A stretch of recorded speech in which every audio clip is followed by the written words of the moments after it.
लोग भी चैनल पे बहुत प्यारा सा शंकर भगवान का भजन लेके आई हूँ। उम्मीद है कि आप लोग को बहुत अच्छा लगेगा। अच्छा लगेगा कमेंट में जरूर लिखना। हरे तीन पत्तों में क्या बल है जिसमें भोला मगन है।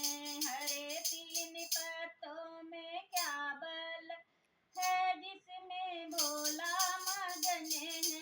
चंदा मगन है, सूरज मगन है, चंदा मगन है, सूरज मगन है।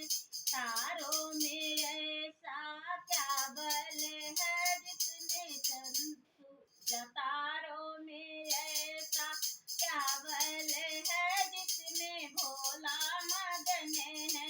हरे तीन पत्तों में क्या बल है जिसमें भोला मगन है।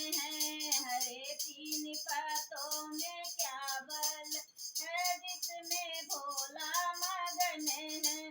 रामा मगन है, लक्ष्मण मगन है, रामा मगन है, लक्ष्मण मगन है। सीता में ऐसा क्या बल है जिसमें भोला मगन है।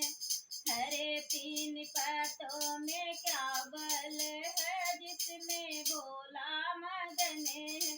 गंगा मगन है, जमुना मगन है, गंगा मगन है, जमुना मगन है। सरजू में ऐसा क्या बल है जिसमें भोला मगन है। सरजू में ऐसा क्या बल है जिसमें भोला मगन है।